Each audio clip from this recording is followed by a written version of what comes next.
pražské Roxy se sešly špičky českého hiphopu při velmi netradičním koncertu. A v čem byl vlastně tak netradiční? Je to vlastně koncert, který je ústavní takovým středobodem natáčení filmu o českém hiphopu, který se jmenuje Česká republika. Dneska tady vystoupí naši protagonisti hlavní toho filmu, což jsou PSH, Supercrew a India Witch. Snažíme se dostat se vlastně jakoby na dřeň těm lidem, kteří ten hiphop dělají.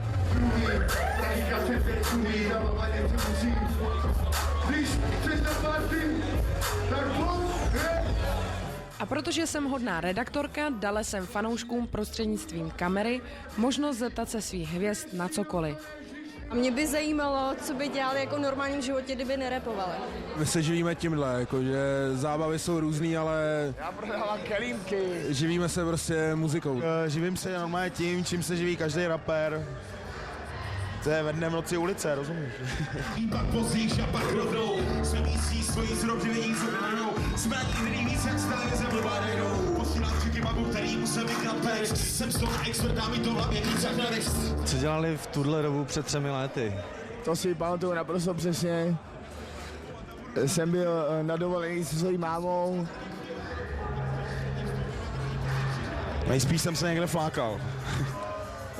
Asi něco velice podobného, jakože jsme buď byli někde na koncertě, nebo jsme byli v hospodě a žvanili v hovadinách. Ovšem rozhoduju, já jsem plánuju, co se má se mnou stát. Díky naší produkci jsme nekonečnej, dotýkám se absolutna, jsem nataženej. Jestli v tom hraném filmu vystoupí z těch jakoby rolí, který zastávají na tom pódiu, který prezentujou, a jestli v tom filmu se o nich dovíme něco jako o lidech, který mají rádi třeba hip-hop.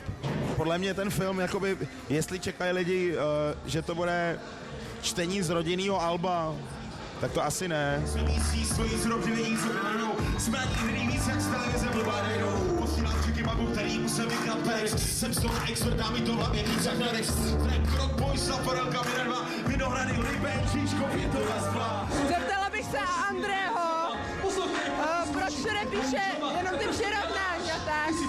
Tak to je dost možná pravda na té první 10.